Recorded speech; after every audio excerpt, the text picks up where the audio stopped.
people than in the conference rooms of any elite. Seder. They are unanimous in their hate for me, and I welcome their hatred. We must guard against the acquisition of unwarranted influence, whether sought or unsought, by the military-industrial complex. The Majority Report with Sam Seder. Ever get the feeling you've been cheated?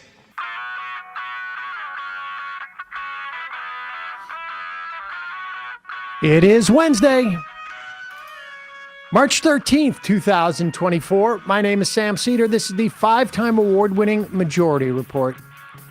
We are broadcasting live steps from the industrially ravaged Gowanus Canal in the heartland of America, downtown Brooklyn, USA. On the program today, Nicholas Boni, writer, photographer, musician based in Brooklyn, and Cea Weaver, tenant organizer with Housing Justice for All in New York, about a new piece of legislation that could provide social housing for the state of New York. Then, John Samuelsen, international president of the Transport Workers Union, about the potential for a strike amongst Boston commuter rail workers. Also on the program today, as of last night, Biden and Trump clinched the nominations. The earliest, but for the year 2000, the first time in, 100 years where two people have been presidents before? 1956 was the first time there was a rematch. Also, uncommitted earned 7.5% of the Washington state vote last night. That's 15 times more than uncommitted got in 2020. Just moments ago, the House votes to sort of ban TikTok. Yesterday, Hur's testimony blows up in Republican faces. But it turns out Hur's memory also is a little faulty. Speaking, of course, of the former special prosecutor. Meanwhile, a judge in Fulton County pares down Trump's indictments. He's only facing 35 of them now. Republican Ken Buck announces surprise exit from Congress, dropping the Republican majority again. And file this in the type of nerd story that I can't get enough of. A federal judiciary committee reforms its rules to limit venue shopping, hamstringing conservative culture war legal strategy.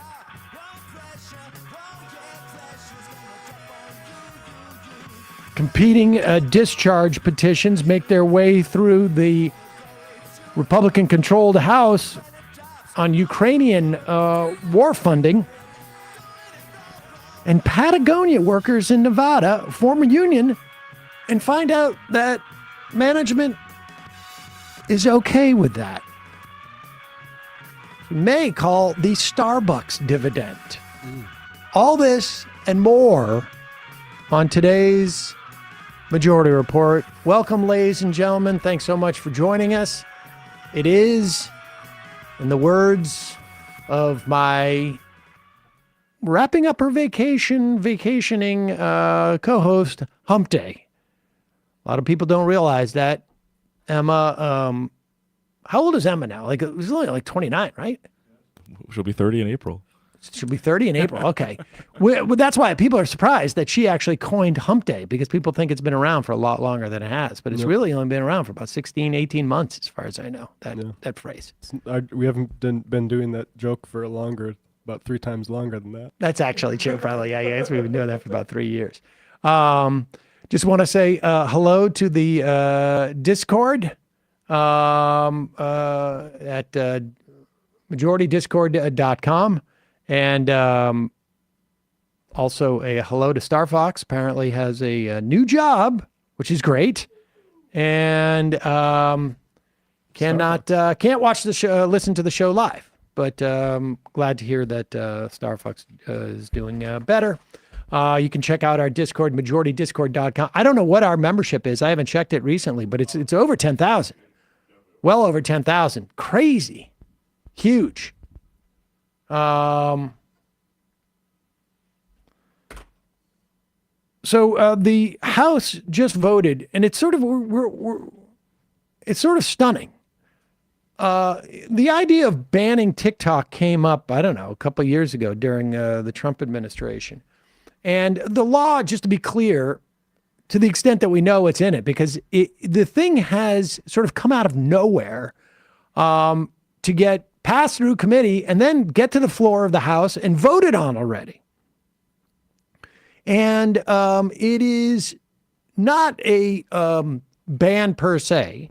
It is a requirement that a foreign government cannot own a massive stake in a social media company. And so that if TikTok is going to remain, it needs to be the Chinese government needs to divest from it. Now, the problem with this is that TikTok has like over 100 million users in the United States.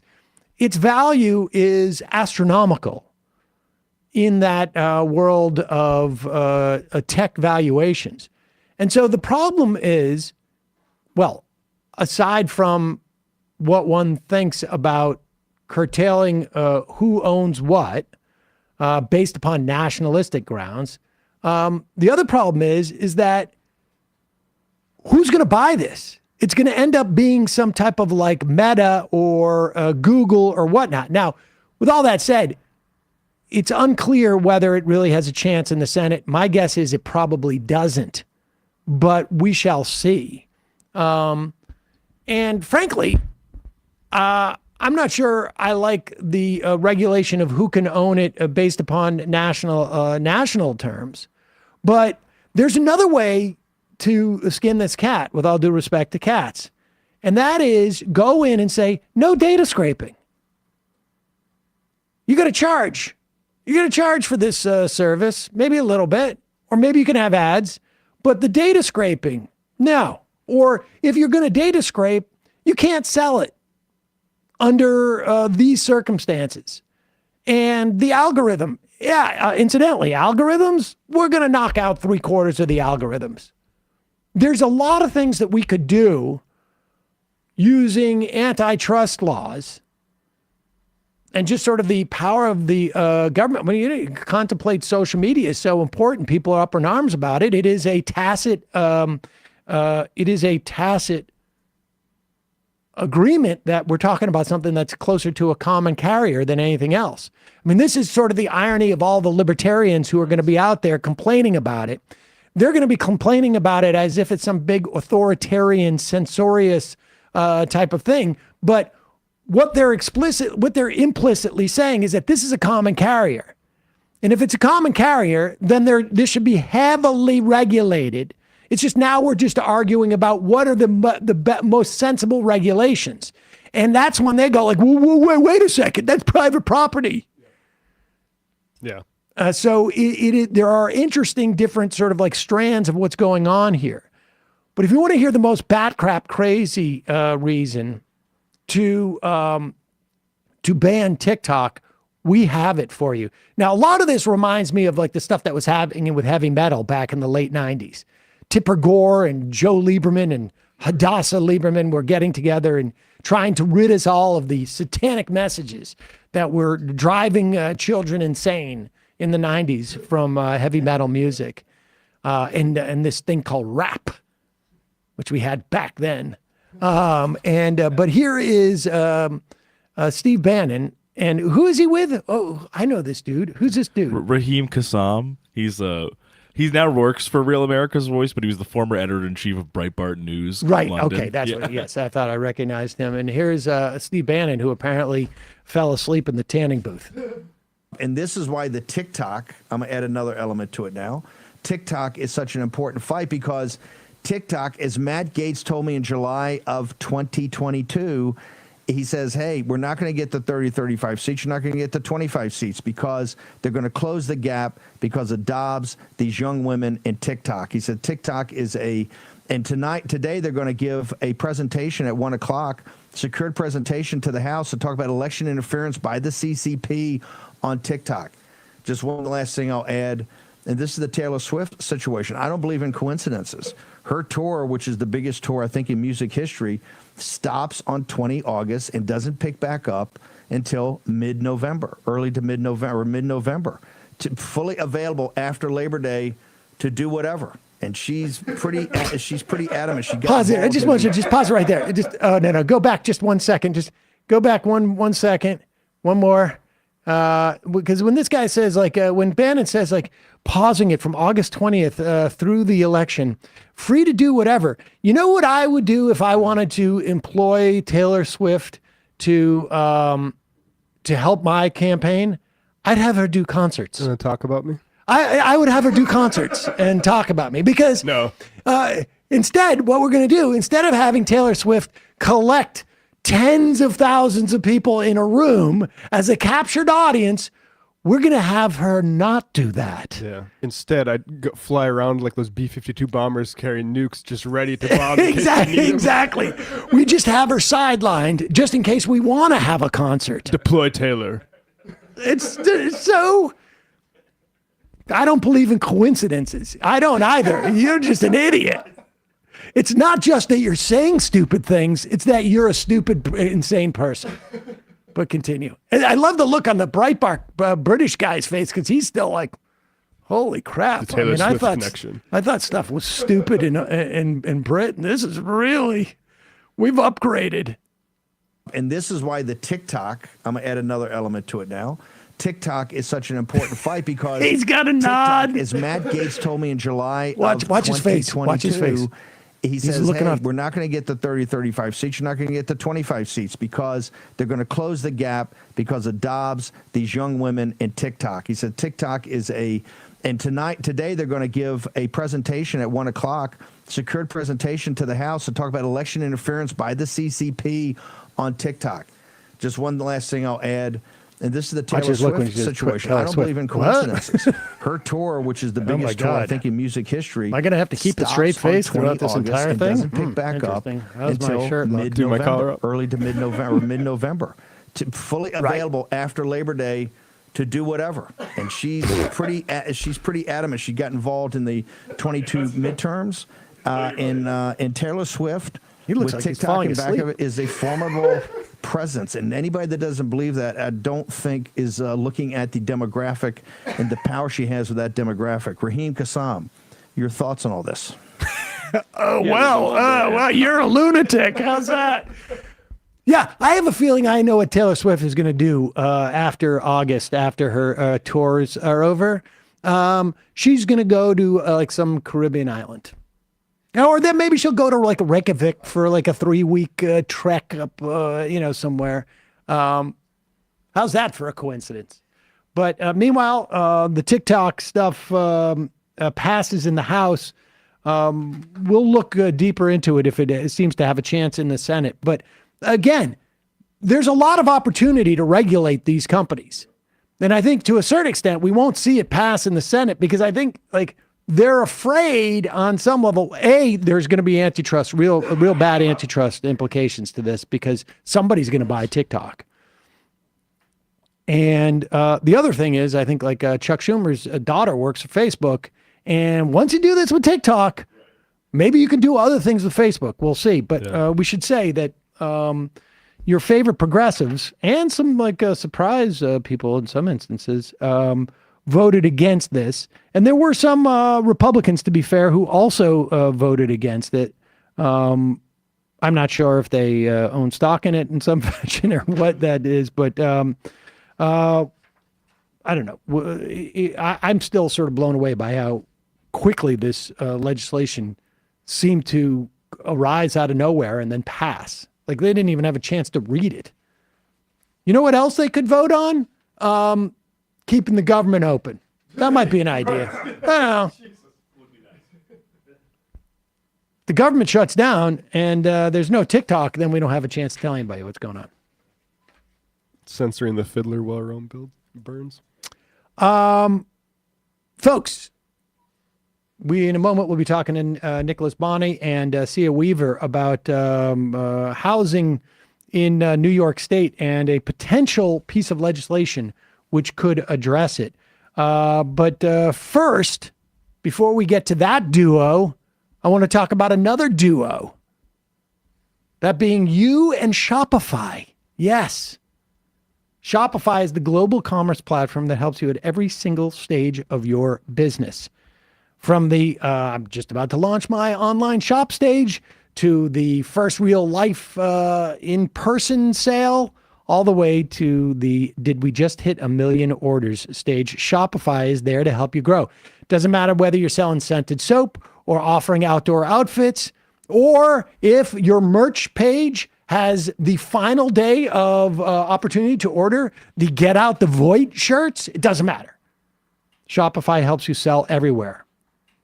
They have their all-in-one e-commerce platform, which integrates with their in-person point of sale system. Doesn't matter wherever or whatever you're selling, Shopify has you covered. Shopify helps you turn browsers into buyers with the internet's best converting checkout. 36% better on average compared to other leading commerce platforms. In other words, it works and it's easy. It's easy for the buyer, and it's also super easy for the seller. You could sell more with less effort thanks to their Shopify Magic, which is their AI-powered all-star. Shopify powers 10% of all e-commerce in the U.S., and Shopify is the global force behind things like Allbirds and Rothy's and millions of other entrepreneurs of every size across 175 countries. Plus, Shopify's award-winning help is there to support your success every step of the way, because businesses that grow with Shopify.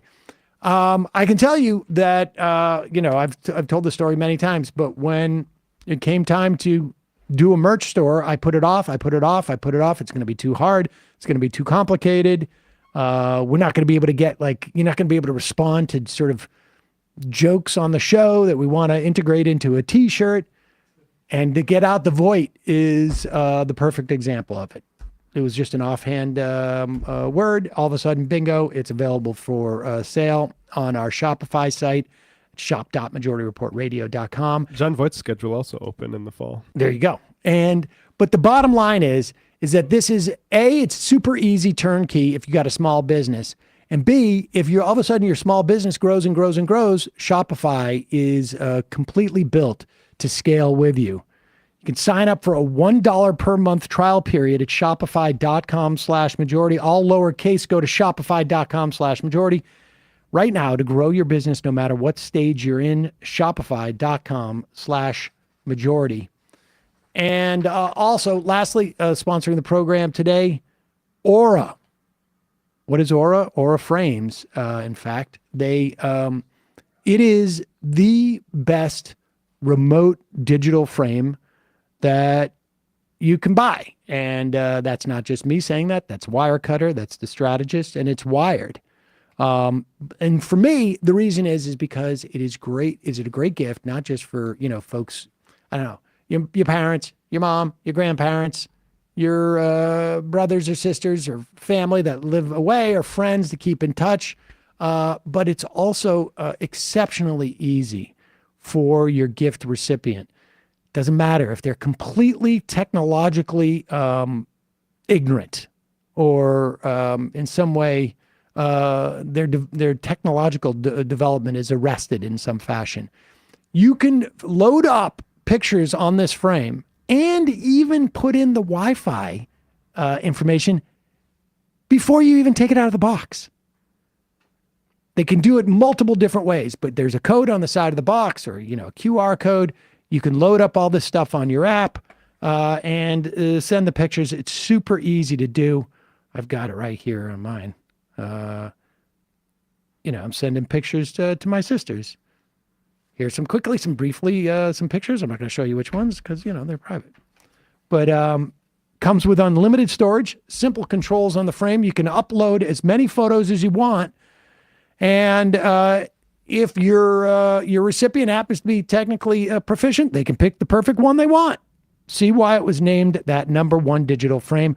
Right now, you can save on the perfect gift that keeps on giving by visiting auraframes.com. For a limited time, listeners can get $20 off their best-selling frame with the code majority. That's AURA frames.com, promo code majority. Terms and conditions apply. We will put the links in the podcast and YouTube descriptions, as well as at majority.fm. And a reminder, it's your support that makes this show possible. If you want the free show free of commercials, help this show survive and thrive by becoming a member at jointhemajorityreport.com. Okay, quick break. We'll be right back with Nicholas Boni and Cea Weaver.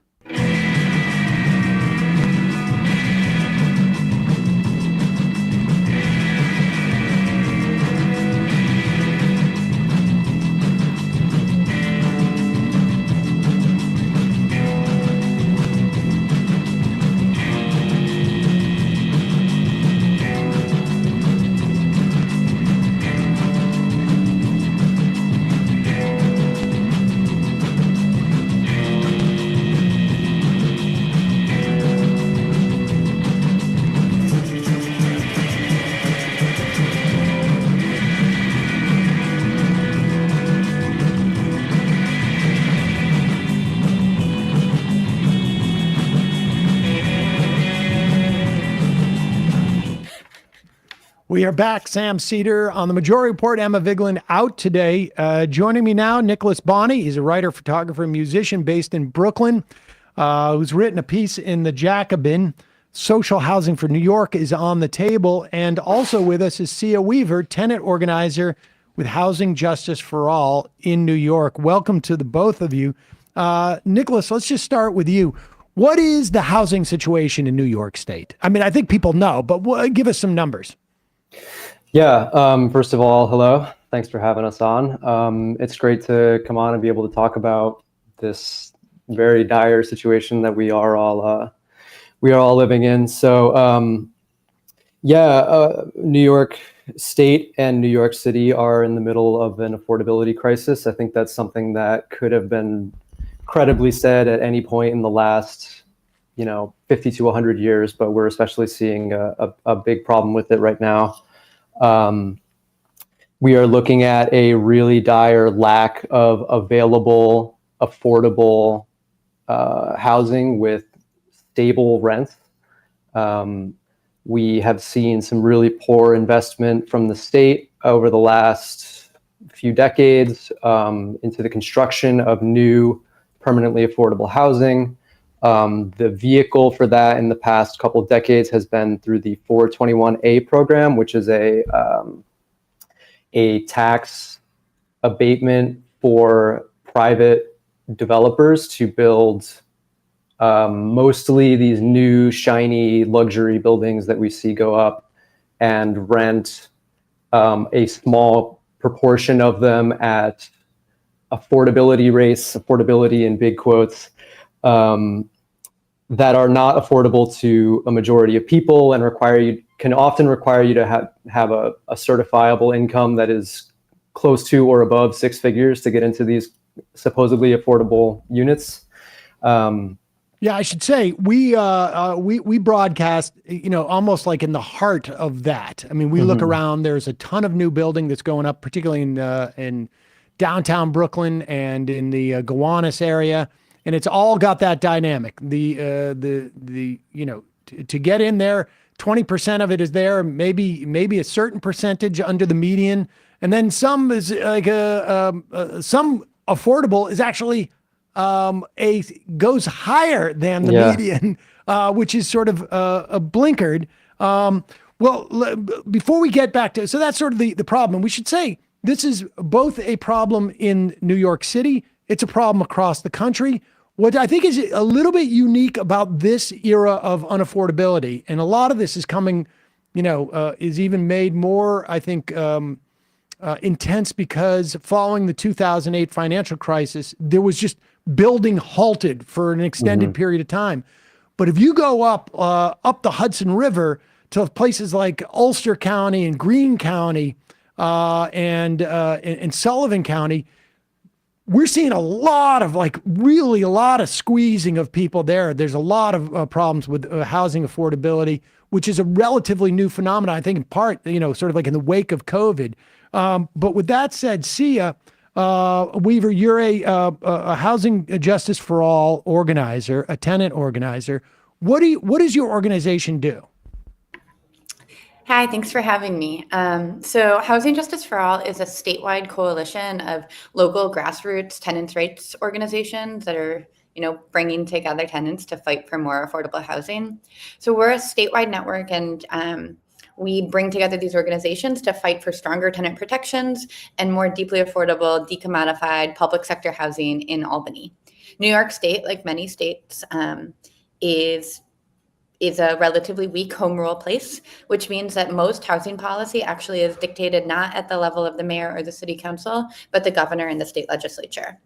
Unsurprisingly, that means that the real estate industry is regularly the largest donors to New York State politicians, and our goal as Housing Justice for All is to be a counterweight to that power. We want to challenge the real estate industry over who gets to dictate affordable housing policy and housing policy in the state, and we have had some strong victories, and we hope to have more with our new proposal for social housing. Yeah, Nicholas, why don't you just walk us through, what the outlines of that legislation is, and it is, and where in the process it is. Well, just tell us a little bit about the legislation first, and then we'll get to where it's at.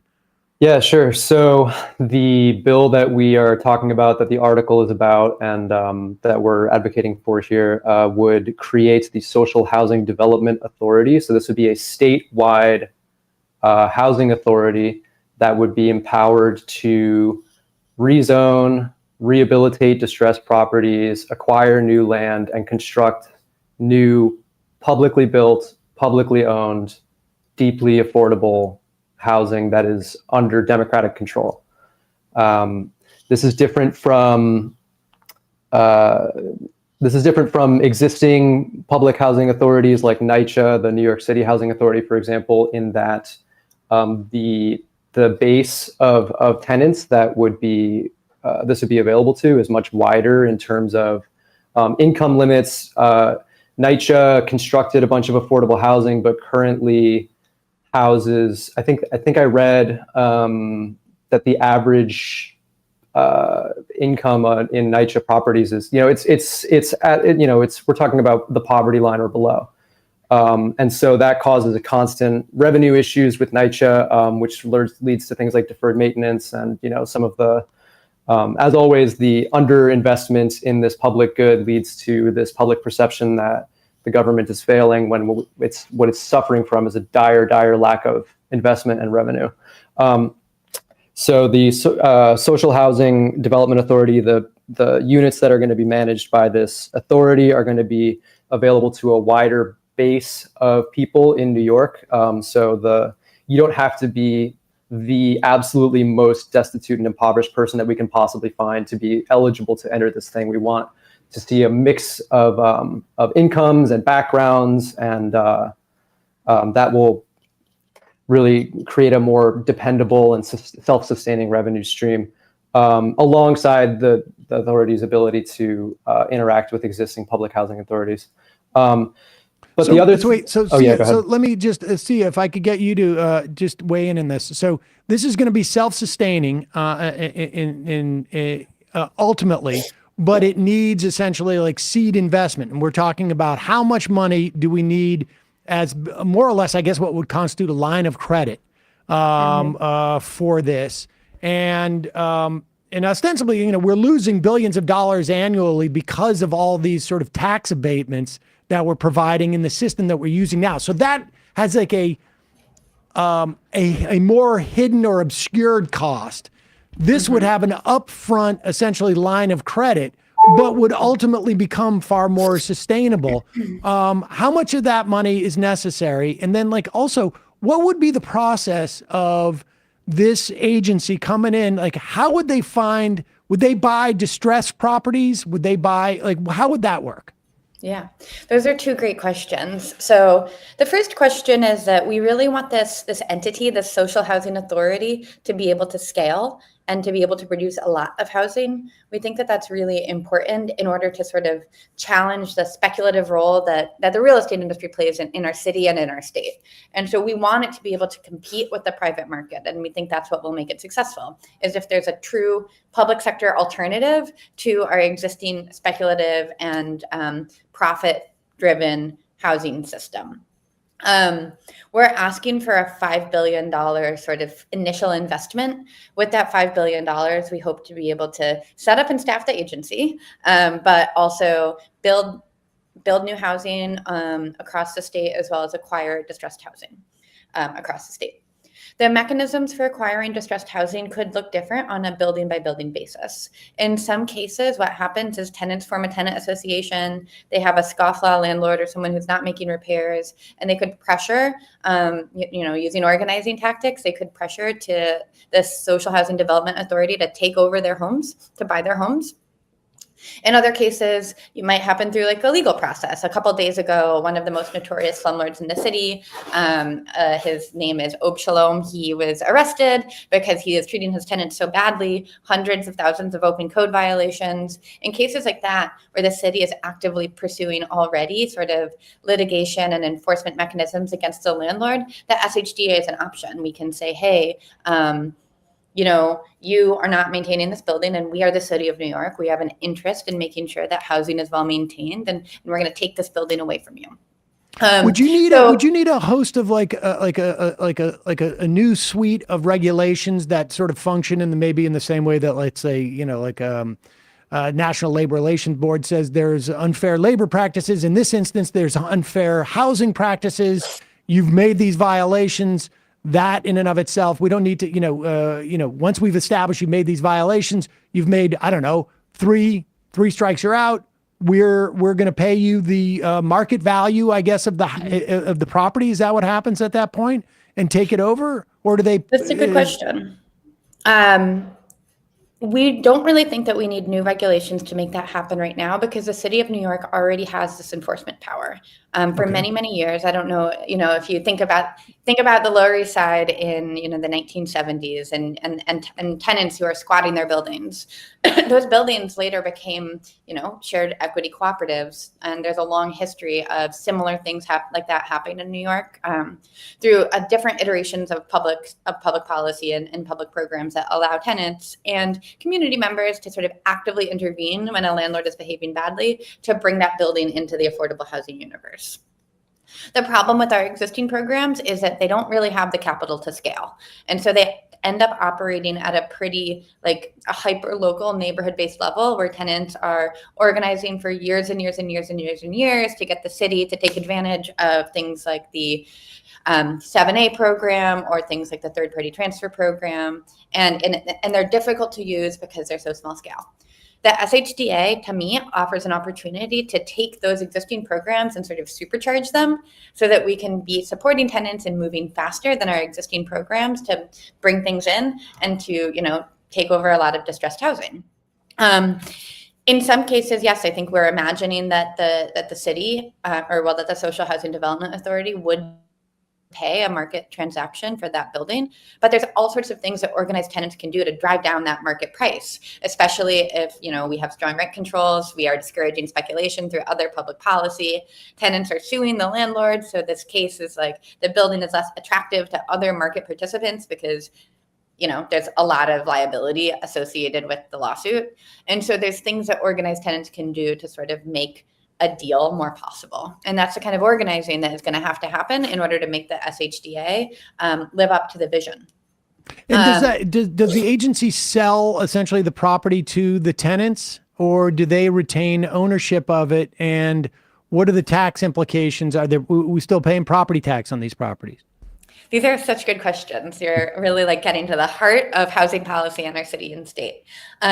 What we're envisioning is that the SHDA would continue to hold the land underneath the building, and that would be that would allow it to provide its role as sort of stewarding this property and making sure it is well maintained, making sure it has the money to run, and it would allow us to pool the sort of property, the income at that property with other buildings across the state that the SHDA might own.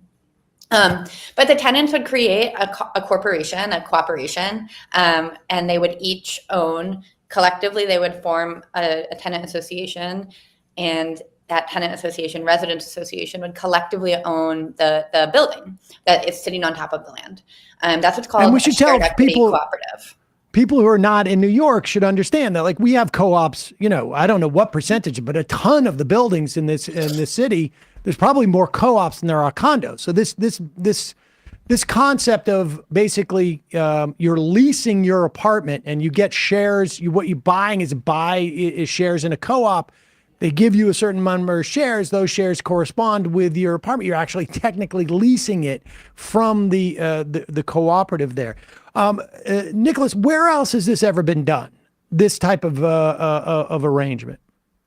Yeah, so this is not a new radical idea that we are pulling out of thin air, but this is a model of housing construction and ownership that has been tested in the past and exists and is already successfully operating elsewhere.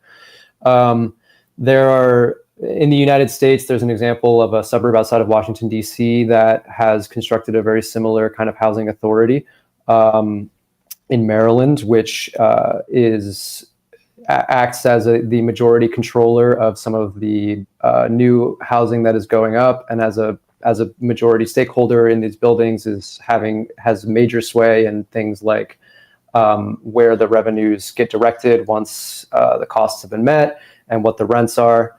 In the article, the biggest example that I talk about is actually in Vienna, Austria, though. And this is one of the most fully realized examples that we have out there that we can look to and kind of model ourselves after. So in Vienna, I can't remember the numbers exactly, but I think it's something like 80% of residents in Vienna qualify for public placement in publicly owned, publicly democratically controlled housing or social housing. I think the income limit is something like 70,000 euros a year. If you make that or less, you are eligible to get into these properties. And then once you are in it, they don't check again. It's not a constant means testing. If you make $1 over some poverty line that we've set, then you're out.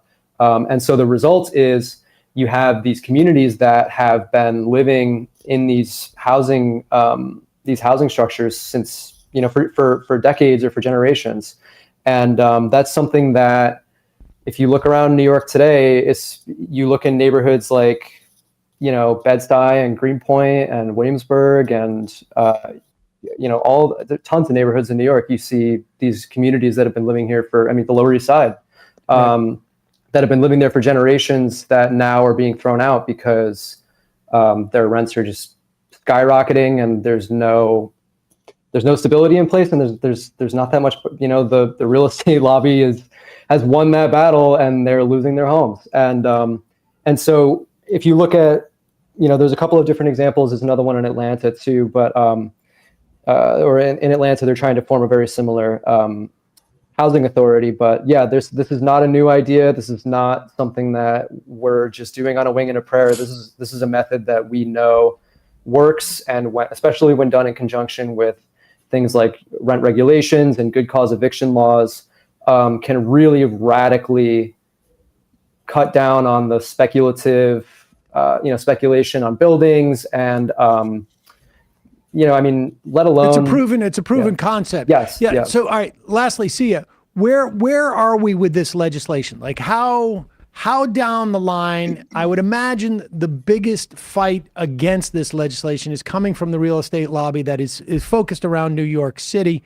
But this would have real benefit, it seems to me, and would work even less with less friction in, the rest of the state, where you don't have the sort of like the same type of like a real estate lobby, and you can alleviate housing crises that are happening in some of these other, more semi-rural counties with just a couple of projects. But where are we legislatively? Like, what are the chances of this, and where is it in the context of like the way that Albany operates?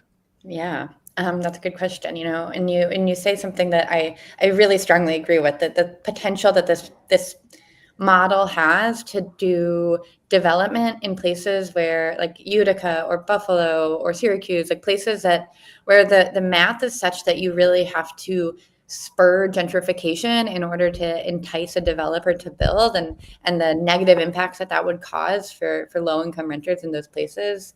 I love this concept. I love the concept of the public sector developer, because it's just as easy for a publicly motivated company to be building in distressed Western New York cities as it is in Bed-Stuy or Crown Heights, some of the most gentrified parts of our state.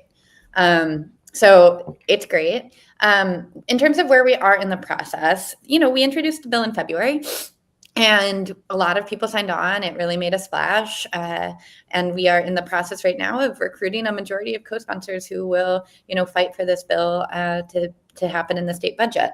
We're already seeing some progress. The Senate included some sort of similar concepts to what's in our SHDA bill and sort of their version of the budget that came out this Monday. So they said in their budget, we should create a new state entity that should be building on state-owned land. They sort of narrowed the vision to just build on existing state-owned land. So we're heartened to see that there's like growing support, including from places like the legislative leadership in the state Senate. But we don't want to limit the proposal to state-owned land. We don't want to limit the proposal to like the handful of sites that New York already has. And we don't want to limit the proposal to our existing finance programs at HCR. So I think we're already making some key progress. I'm really heartened by how quickly it's moving. And I think that, it's going to be a several years fight to make the thing passable in the form that we need it to pass in. And I think we're up to it. Folks, if folks living in New York, call your assembly people, call your senators, and tell them that you are in favor of what is the does it have a bill number in the Senate and then the House, or at the very least Social Housing Development Authority, promoting that? But is there a number? It does have a bill number. So the bill number is S8494 in the state Senate, and it's sponsored by Senator Cordell Clear, who's amazing, and A9088 in the Assembly. It's sponsored by Emily Gallagher in the State Assembly. She is a member of our Socialists in Office Committee in the Democratic Socialists of America. Great. All right. And if we can get those numbers, we'll put them in the podcast and YouTube description and on majority.fm. Nicholas Boni, Cea Weaver, thanks so much for your time today. Really appreciate it. Yeah, thanks for having us. All right, folks, we're going to take a quick break. And when we come back, we're going to be talking to John Samuelson, International President of the Transport Workers Union, about an interesting fight that is happening in Boston. And I should say also like in the and west and north and south, in terms of the commuter rail. It's going to give me another opportunity to reference Worcester. We'll be right back after this.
We are back. Sam Seder on the Majority Report. Emma Vigeland is out today. Joining us now, John Samuelson is the international president of the Transport Workers Union. John, welcome to the program. Thanks for having me. All right. Work this out for me now. Are you the president of the International Transport Workers Union, or the international president of the Transport Workers Union? And what does that mean? Because this is a part of the story right now in terms of what's happening in Boston. Yeah, my title is International President of the Transport Workers Union. We do have 104 locals across the country in air, rail, transit, universities, utilities, bike share, which we do in Boston as well. And anything that moves, we organize. So TW Local 2054 is one of our locals at the commuter rail and MBTA, and we're in this fight with them to win a contract against this creepy Keolis. Okay, yeah. So let's get into because there's an interesting dynamic here as to what that union needs to be able to to possibly strike. But let's back up a little bit. The MBTA in Boston. They have like a subway system. It actually goes above ground for a lot of the city into sort of like, I guess, a trolley, I guess you would call it, and increasingly a commuter rail. I know this because it's changed Worcester, as far as I can tell, my hometown. It's grown by like 50,000 people in the past 50 years. This deals more specifically with those commuter rail workers. Is that right? Only The TW, our local, 2054, only deals with the train mechanics and the coach cleaners on the commuter rail. And in fact, and there's a division only on the south side. And I'm not a Boston guy.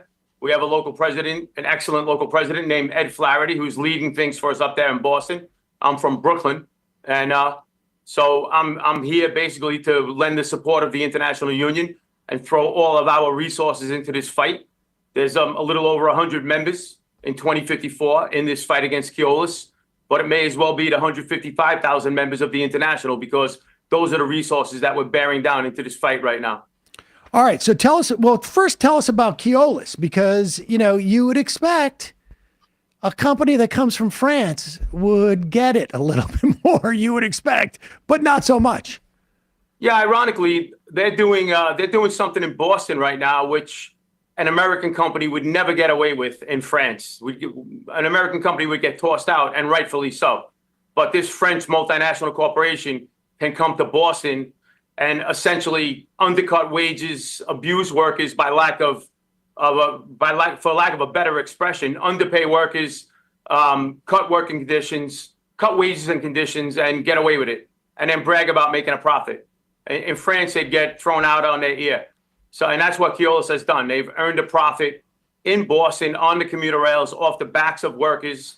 And in fact, they're being bankrolled by the American taxpayer and bringing profits back to France with them. And it's an outrage. And when I say that, a coach cleaner at the MBTA commuter rail makes in the neighborhood of $19 an hour.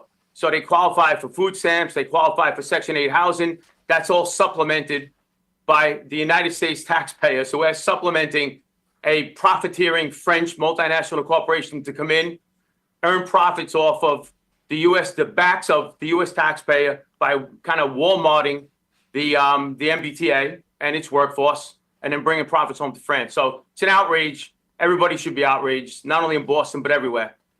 So how long, so what has been the status? Have they had a contract, or they've been out of contract for a while? Like, how long has this situation been going on in terms of like where we're at now? It's been going on 250 days as of today. So 10 months or so, something like that. And so for 250 days, they've been without a contract. And this dynamic, and you got to explain this to me. they need authorization to almost like separate from the national TWU to take a labor action. Is that right? No. Oh, no, okay. no, All right. no. Now walk me through this because I find it a little bit No, confusing. not at all. So the national TWU is the signatory on the contract. So I'm the signatory on the contract. I'm heavily involved in this contract. The local is the day-to-day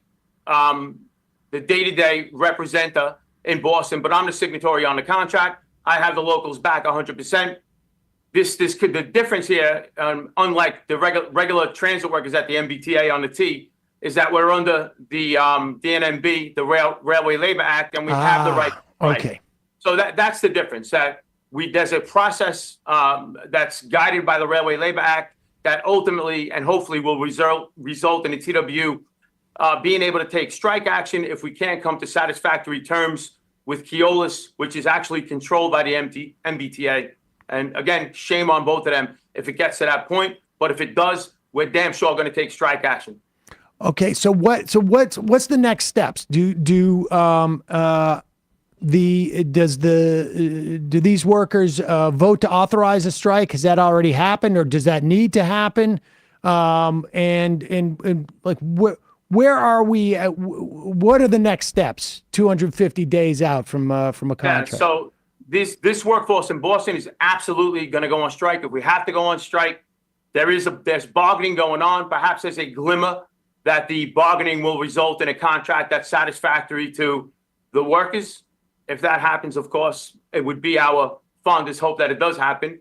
That, of course, it'll end immediately, and we will do what we want to do, which is work and provide service on the commuter rail. We believe that there is a chance that could happen, and if it does happen, it's only because of the organizing that we're currently doing right now in and around the MBTA. Political organizing workers, organizing them to fight back against Keolis, which is exactly where this is going to end up in if we don't get that contract. Where is Keolis? Do they operate any other commuter rails around the country? This country? I'm not sure if they operate any other rails in this country, but they have extensive operations internationally, and they have an abysmal, horrific record. And in fact, I'm about to embark on a series of meetings with other workforces internationally that they represent to begin to get a better grasp of what they're all about. And all the reports that I'm getting back thus far are that they're an absolutely horrific employer.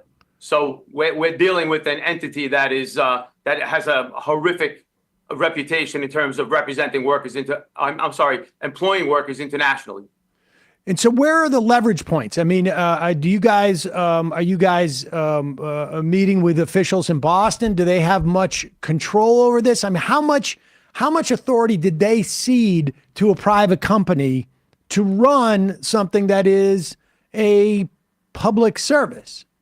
Yeah, so that's kind of the shame of it. They have the MBTA, the Massachusetts DOT, and ultimately the governor of Massachusetts have total control over this. They have total control either through forthright political pressure or otherwise. They're the ones who granted Keolis the contract. They can intervene. They can threaten to take the contract away from Keolis. They can directly intervene. We expect that that's going to happen. If Keolis does not settle this contract promptly, the MBTA should absolutely not renew that contract. We're exploring through the federal government means that through political means, a methodology which would prevent the MBTAs of the world, of the United States, not giving contracts to companies like Keolis, who do not promptly negotiate fair contracts with American workers. So there's a political element to this, which is very much part of the strategic approach we're taking here. It is quite outrageous. And so we are exploring all of those avenues alongside the traditional avenue of organizing our members to take direct action through striking the MBTA when we get to that point through the NMB process. it strikes me that if I'm working, if I'm on a commuter rail and obviously the mechanics aren't public facing, they don't deal with the customers, but a lot of, I would imagine, your workers do. And commuters, they're taking that trip by definition on a daily basis. They're coming, they're going in, they're going back. How much are of your efforts are focused on like organizing and getting support from the users of the rail? So we are going to be, so right now we're on the precipice of beginning a rider organizing campaign. We're going to wait to see what the bargaining is going to produce. We're going to wait to see what the last session produced from Keolis. If we do not get an appropriate response, we're going into a massive, intensive organizing campaign with the riders. We work and live alongside the riders in the communities in and around Boston. Those are the communities that we service. Those are the communities where we live. We fully expect that when the riders of the system understand how despicable Keolis has been in terms of paying conditions since they've gotten here, that the riders will stand with us when and if we have to take strike action against the MBTA and against Keolis. Give me a sense of, and I get that you're going to be focusing on organizing in, amongst the riders, organizing in terms of like pressuring both Boston and Massachusetts governments that deal with this. But how much in the back of what you're doing, and I imagine this is a question for you, in terms of your work nationally, how much of like the National Labor Relations Board and their talk, I know there's been some talk anyways, of the idea that like, union recognition has been improving, and certainly the Starbucks thing helped it and whatnot. But the time between like a union is recognized or, when there is no contract, when workers are working without a contract, there's been talk about making it almost definitionally per se, if there's X number of days that have gone by without a contract, that's an unfair labor practice. Like how much of that is, are you guys working on trying to promote, trying to get in hand? Because that seems to me to be a pretty powerful weapon in dealing with management like this company, for example. So you referenced the NLRB. We're dealing with the Railway Labor Act and the National Mediation Board. So the rules are not the same. The unfair labor practice that you referenced, they don't exist in the same way they exist under the NLRB. But everything that you're speaking about, we're addressing those with the Democrats nationally. We're addressing those in the state of Massachusetts. I think on a broader scale, the Democrats themselves, they really don't have any business. If the Democrats are what they want people to believe they are, they have no business contracting out public transit or commuter rail. They just don't. Commuter rail is a vital public service. It has no business going to a profiteering multinational company, either an American company or a foreign company. It's a vital public service. It goes right along sanitation, policing service, paramedic service. It should be in the hands of government. It should, as it is in most other American cities. In Massachusetts, which is controlled by the Democrats, there's no reason at all under the sun for them to be operating a system that's a commuter rail system predicated upon profiteering. It's ridiculous, and it actually goes against everything the Democrats should be standing for, period. And I think that debate is very much in play right now. We're going through a very similar fight in New York State against a New York State Democratic governor that's where it is run under the public umbrella. But very similar things are occurring, similar demands, a tax on pensions, a tax on wages, right at a moment in time where the Democrats are trying to retake the House of Representatives. It's actually quite outrageous. They're allowing workers to be abused simultaneously, telling folks that they're the party of workers, and it's outrageous. Is this is this exclusively the purview in Massachusetts, anyways? The purview of the governor's office, or is this like? Does there have to be a statute that says we're going to allow a Keolis to come in? And has it always been a private entity, or was it the commuter rail public before? So Amtrak ran until 2003, and then there was the outrageously ridiculous decision, a decision against the public good to hand it over to private operators after 2003. And there's a direct correlation to wages and also at least over some period of years to the safety of the railroad itself after it went to privateers after 2003. And to answer your first part of your question, it's directly under control of the state of Massachusetts through the Massachusetts DOT and through the MBTA, which is controlled by the DOT. They could end the contract right now, bring it back in under the public umbrella. The Thatcherization, the Margaret Thatcherization of the commuter rails at the MBTA does not have to continue. And when is their contract up? Do you know? Their contract's up in like 2 years.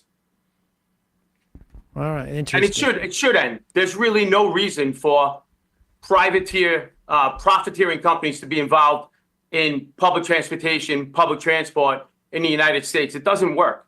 And in fact, overseas, in England itself, much of it has been turned around. It's in the process of being turned around because they just don't go together. The pursuit of profit and public transportation, they're at odds with each other. Either you're providing a public service or you're pursuing profit. They don't go together. They go right against each other. 100%. And it's these decisions need to be made based upon what's going to help these communities again and not put money in their pockets. I just wonder, I'm curious because, we've had in Massachusetts, I grew up in Worcester, for much of this century. And going back until to probably Bill Weld, we've had almost exclusive Republican governors. And I wonder how much of this is an opportunity now that we have a Democratic a governor in Massachusetts to apply those principles, like you say, should be second nature for Democrats, as far as I'm concerned. Yeah, absolutely. I think when the Democrats do things like embrace Republican concepts like privatization of public transit, which is an absolute bona fide public good. When the Democrats behave like Republicans, why would working people vote for the Democrats when they could just vote for the real thing, Republicans? And I think, that has been a phenomenon. Yep. When working people see Democrats, neoliberal Democrats, behave like Republicans, they vote for Republicans. Yeah, I think you're right. John Samuelson, really appreciate it. So what's the next thing we should look for? It's really just a question of this round of negotiations. And then if that doesn't work, and if the Keolis continues to shortchange these workers, you guys start to mobilize a lot more. Yeah, we're waiting on a response right now from the employer. If the employer delivers a substandard response, you're going to see the TW International alongside our local. We're gonna start organizing the workforce. We're going to continue to organize the workforce. We're going to begin aggressively organizing within the community, within the riders, and we're going to pursue full speed ahead the legal process toward full-blown strike action against the MBTA. And we're going to hold the Democrats accountable. What can our listeners do to support you guys?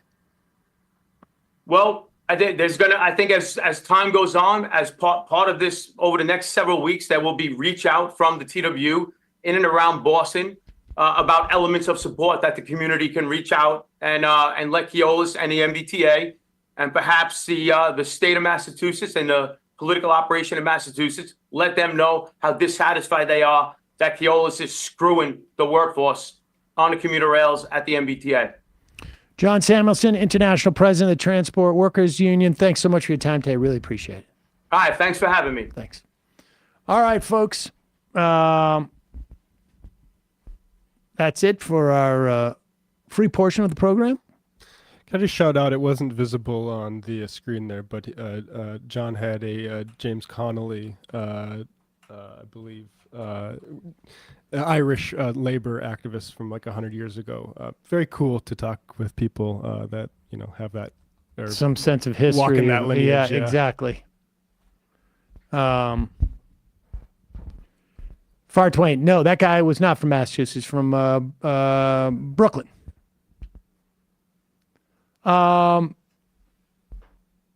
people are asking for John Samuelson to run for president. We'll see. Folks, it's your support that makes this show possible. You can become a member at jointhemajorityreport.com.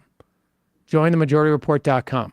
If you can find another show out there that halfway through the week has already brought you information on the development of vaccines, of nonprofit vaccines, and a deep dive into the development of vaccines and COVID, and then I can't even remember what we did. Oh, and what's going on in Haiti, and then also speak to people who are trying to push for some type of significant housing reform. I mean, let's be real. We've already done a full week of work. Oh my God!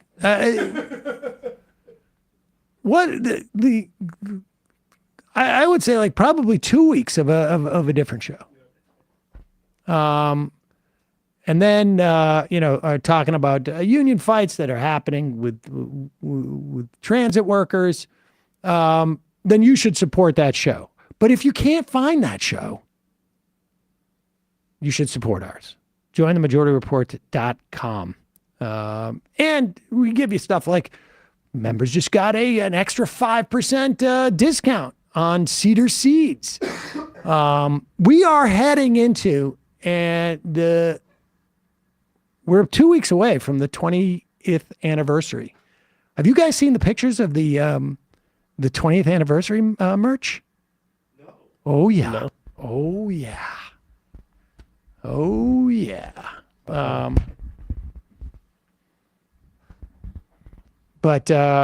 So things are happening. But you can support this show, hopefully for another 20 years by going to jointhemajorityreport.com. Also, don't forget, last chance to get the void out, at least on your T-shirt. And that's at shop.majorityreportradio.com. Check out the AM Quickie. The AM Quickie has been killing it lately. Absolutely killing it. You want to get a sense of what stories are going on in the news from a perspective that is, left of center and a little bit corrective of the mainstream media, and was slightly jaundiced, but not too jaundiced. amquickie.com. Sign up. It's free 3 times a week. And if you want it 5 times a week, we got a membership there. But really a great way to start the morning off in your email box every morning at 9 a.m. Check it out. Corey and Jacob do amazing jobs. We are very, very lucky to have both of them working on this. And don't forget the Discord, majoritydiscord.com. Check that out.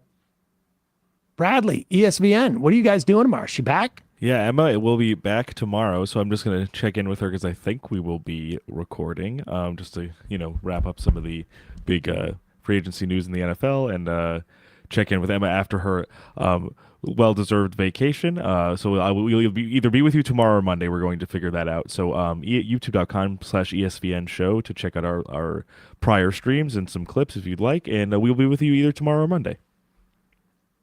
Matt, Left Reckoning. Yeah, Left Reckoning last night had Robbie Martin of Media Roots Radio on to talk about neoconservatives and the history of a project for New American Century. It was both spooky and enlightening, and also made me feel an emotion I wasn't expecting to feel, which is kind of missing Barack Obama a little bit, which is strange. And some of especially just compared to the way Biden is running foreign policy now. It's foreign policy was, I think the best thing he did was the Iran deal, but also everything around that region. There was a real sense that he was like, we've got a fundamental perspective problem. and thumbing his nose at a lot of these sort of like the Kagan and neoconservative type of things. And it was a nuanced conversation of the likes that you don't hear often in mainstream media. And Absolutely disgusting. Long form conversations, people, everyone's love. I'm trying to be Lex Friedman about this. Long form conversations can really free our minds, and so check that out. I had a long form conversation last night up patreon.com/Left Reckoning to hear me and Robbie talk about AI art, which while I have my critiques of AI as a sort of investor speculative bubble, I also think the technology has some interesting transformative and applications. So we talked about that a little bit too. I wonder what that means. I wonder what you've got cooking.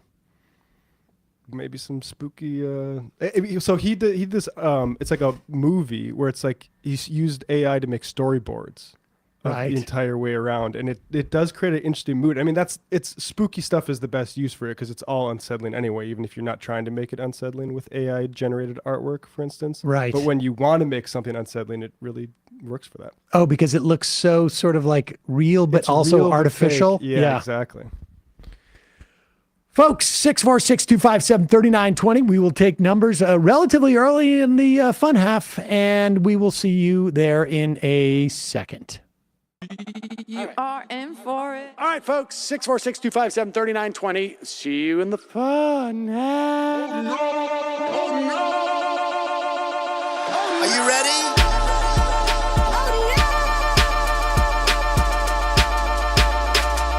Who sent us this? Alpha males are back.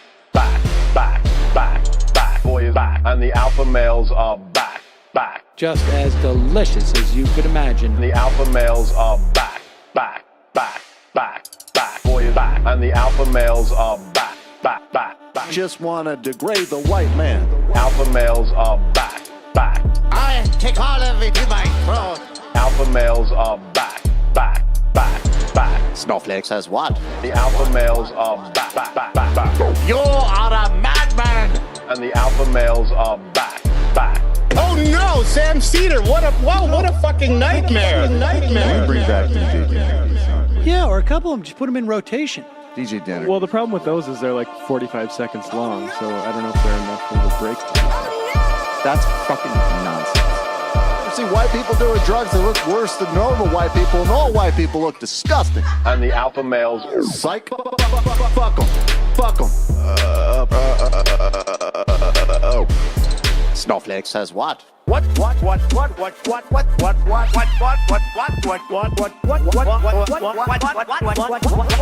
Snowflake says what? A hell of a lot of bank. A hell of a lot of bank.